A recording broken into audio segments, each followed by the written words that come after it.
Hey, happy day. Recently, a minister, he was given a temperance sermon, right? And with great emphasis, he went on to say this: if I had all the beer in the whole world, I'd take it and I'd pour it into the river. And with either great emphasis, he then went on to say, and if I had all the wine in the world, I would take it and I would pour it into the river. And then finally, shaking his fist into the air, he said this: and if I had all the whiskey in the world, I'd take it and I'd pour it into the river. And then he said, sermon's complete, I can sit down now. And the song leader, he stood up very cautiously and announced with a smile, nearly laughing, for our closing song, let us sing hymn number 365, Shall We Gather at the River? Cute.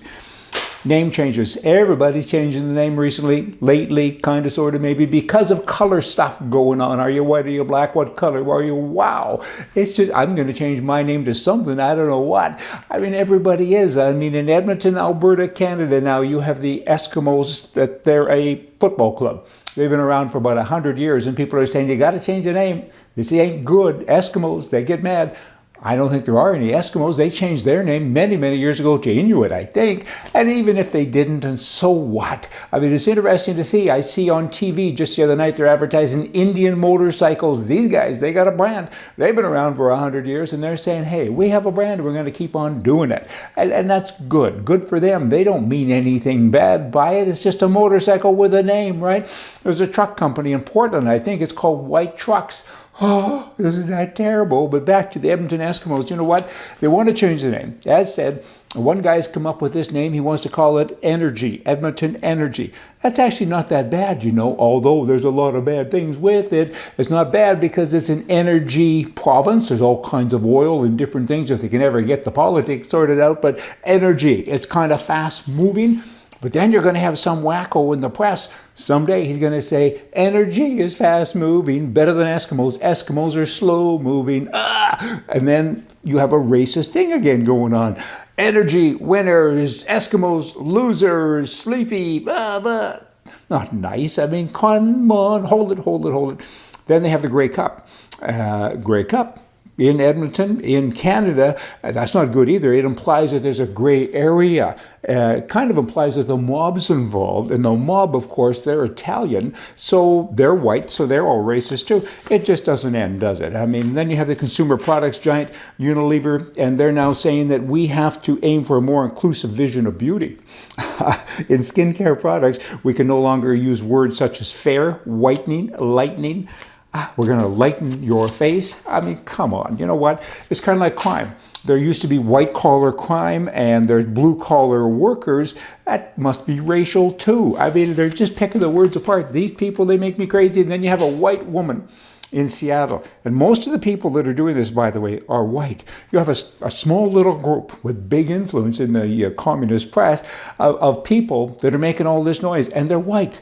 They don't like their color, I guess. They're mad at everybody else because they're white, and they should look in the mirror because guess what, baby? You're white. In any event, her name, Lisa Herbold. She rambled on and on the other day that half of the police department in Seattle needs to be fired, and you should only fire white people.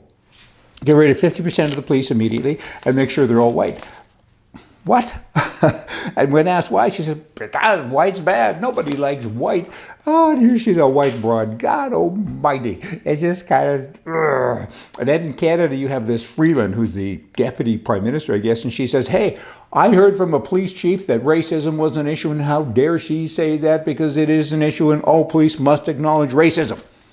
You must acknowledge it. I didn't know I was a racist until she told me. You know, and then you roll over to the US of A, no more talk about colors, let's talk about politics generally, right? The Republicans there, the same as the Democrats. I mean, you know what? They're living proof. Not all the Republicans, but a small group of them. Certainly, they're living proof that President Trump is, in fact, a genuine change agent, because they don't like change, because they're part of the swamp and he's draining the swamp.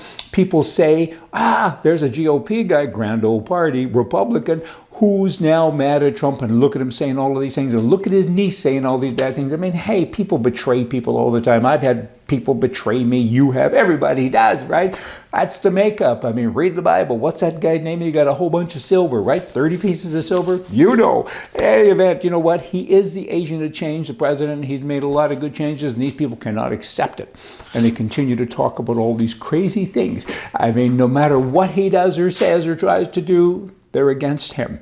And it's just kind of too bad. I mean, recently the Senate approved, the 200th judge confirmed that Trump has put into place, and he's a real guy with an opinion. You know what? And he respects other people's opinions. And that's the difference between the right and the left. I respect the left's ability to be stupid, right? And they have the right to be stupid. They have a right to say stupid things, whereas we don't have that right. What they deem to be stupid when we talk, which is pretty much everything we say, they're against it. You can't have an opinion unless it's exactly like mine.